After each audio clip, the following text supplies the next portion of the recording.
Okay, good morning. सो कल अपन ने tan theta तक देखा था, राइट? tan थीटा तक खतरनाक ग्राफ चल रहे थे अपने।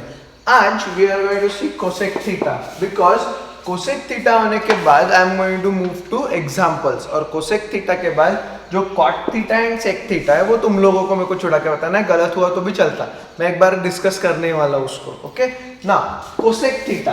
अब यार कोसेक थीटा बोला तो उसका डोमेन क्या है? कल की रिवीजन कर लेते। डोमेन मतलब उसके डिनोमिनेटर में जीरो नहीं चाहिए, बराबर है।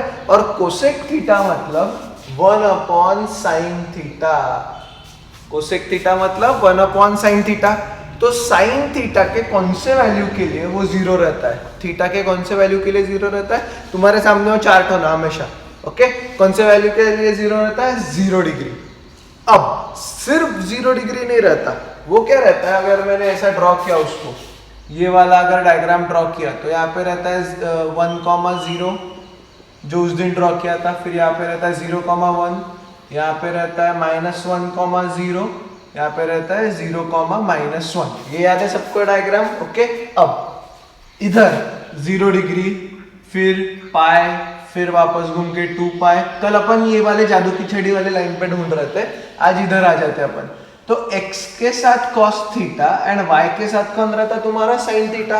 तो देखो, sin 0 degree 0, sin 180 degree 0, sin 360 degree 0, 3 pi, 4 pi, 7 pi, sorry 5 pi, 6 pi, 7 pi, and ऐसे ऐसे पूरा जाते जाएगा। तो I am saying sine theta zero नहीं होना चाहिए क्योंकि डिनोमिनेटर में जीरो आ रहा, और साइन थीटा कहाँ पे जीरो होगा? वो होगा यहाँ पे, ये वाले एक्सिस पे। तो यहाँ पे कल tan थीटा जीरो था क्योंकि cos मतलब tan थीटा नॉट डिफाइंड आ रहा था। क्यों? क्योंकि यहाँ पे cos जीरो रहता, और ये लाइन पे कौन जीरो रहता तुम्हारा? sin जीरो रहता, बराबर है।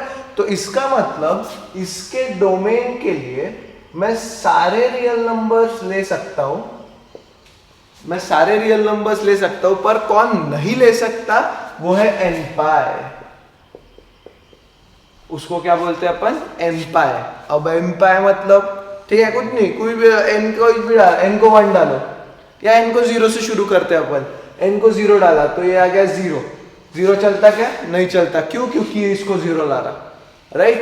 फिर 1 डाला तो 180 डिग्री आता, 2 डाला तो 360 डिग्री आता, फिर 3 पाई, 4 पाई, 5 पाई, 7 पाई, 6 पाई, 8 पाई, ऐसे जाने वाले। तो ये जो लोग हैं वो नहीं चलने वाले, क्योंकि ये लोग यहाँ पे डिनोमिनेटर में 0 लाते, और डिनोमिनेटर में 0 चलता क्या अपने को? कोई भी हालत में नहीं चलता। दैट्स व्हाई अब इसका ग्राफ थोड़ा खतरनाक साइड आ जाता। ग्राफ खतरनाक साइड इसलिए आ रहा बिकॉज अब गड़बड़ ऐसी हो रही कि ये तुम्हारा 0 डिग्री है, ये तुम्हारा π/2, ये तुम्हारा पाई, ये तुम्हारा 3π/2, एंड यहाँ पे 2 पाई। यहाँ पे सिमिलर वे में -π/2, -पाई, -3π/2 and -2 pi. Okay, this is अलग अलग करने के लिए। यहाँ पे 1 हो गया, यहाँ पे -1 हो गया। अब ग्राफ खतरनाक है, यहाँ पे खतरनाक क्यों वो भी देख लो, ठीक है। कोसेक थीटा का तुमने टेबल रट्टा नहीं मारा होगा, वो मुझे भी पता है, बट वहां पे देखते जाओ क्या हो रहा। कोसेक थीटा अगर मैंने 0 डाला, कोसेक थीटा के टेबल में, अगर तुम्हारा टेबल सामने रखना है तुमको, अगर मैंने 0 डाला तो कोसेक थीटा नॉट डिफाइंड आ रहा, बराबर है। क्यों नॉट डिफाइंड आ रहा? मतलब इन्फिनिटी आ रहा, क्योंकि यहाँ पे साइन 0 डिग्री होता, और साइन 0 इज 0, 1/0 इज इन्फिनिटी। तो कोसेक 1/0 के लिए इन्फिनिटी जा रहा, गया ये तो पूरा ही गया काम से, खत्म ही काम है। ठीक है, फिर से आ जाते हैं। मुझे बताओ साइन 90 क्या रहता? साइन 90 क्या रहता? 1। तो कोसेक 90 कितना होने वाला? 1/1 मतलब 1, तो कोसेक 90 यहाँ पे 1 हुआ, बराबर। Cosec 90 1, cosec 90 1। साइन 0 कितना रहता? साइन 0 0, तो कोसेक 0 मतलब 1/0, इसका मतलब इन्फिनिटी, तो ये गया इन्फिनिटी की तरफ, बराबर है।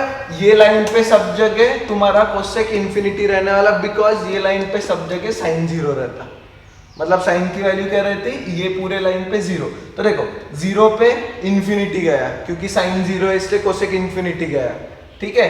फिर पाई पे आ गया अपन, पाई पे भी वो कहाँ जाने वाला, इन्फिनिटी जाने वाला, राइट। अब इधर आ जाते, अगर मैंने 370 मतलब यहाँ पे लिया तो ये -1 है, तो ये -1 जाएगा, तो वो ऐसे जाएगा।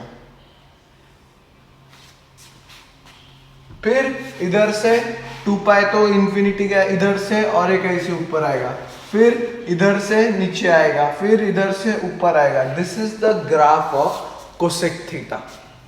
ये किसका ग्राफ है तुम्हारा, कोसेक थीटा। अब तुमको सेक थीटा का पूरा डोमेन रेंज, अच्छा रेंज तो दिखा ही नहीं यार मैंने, रेंज क्या आएगा अब यही तो खतरनाक है अपना, रेंज क्या आएगा, चलो देखते हैं रेंज क्या आएगा।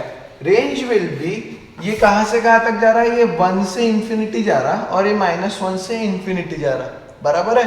ये 1 से इंफिनिटी जा रहा और ये -1 या माइनस इंफिनिटी से 1 तक आ रहा। So range will be -minus infinity to -1, -minus infinity to -1 union 1 to infinity. फिर से देख लो, ये 1 से इंफिनिटी जा रहा, बराबर है, 1 से इंफिनिटी जा रहा और ये -इंफिनिटी से 1 आ रहा, -इंफिनिटी, ये पूरा माइनस वाला है, ये पूरा प्लस वाला है। सो 1 से, ये बीच वाला पार्ट आएगा क्या उसमें, नहीं आएगा, बिकॉज वो जा ही नहीं रहा, ग्राफ इधर आ ही नहीं रहा, ओके। एंड ये होगा तुम्हारा, क्या बोलते हैं उसको, रेंज। इसको क्या बोलेंगे, रेंज। तो तुम्हारा होमवर्क रहेगा graph of, 5th graph of sec theta and 6th graph of cot theta. ये कौन से इसके समान चलते हैं, मैं हिंट दे देता हूँ। सेक थीटा मतलब किसका उल्टा रहता, 1/cos theta, and cot theta मतलब cos theta upon sine theta. तो इधर डिनोमिनेटर में cos थीटा है, तो ये ग्राफ अलग रहेगा, बट इसका डोमेन और रेंज किसके समान रहेगा, जिसके डिनोमिनेटर में cos थीटा रहता। किसके डिनोमिनेटर में cos थीटा रहता, tan थीटा के, राइट, tan थीटा के, तो वो वैसे ही रहेगा। किसके डिनोमिनेटर में sin थीटा रहता, कोसेक थीटा के, तो ये जो रहेगा cot थीटा, इसका ग्राफ अलग रहेगा, but domain and range will be with respect to cosec theta. And this is how you find domain and range and graph of तुम्हारे ट्रिग्नोमेट्रिक फंक्शंस।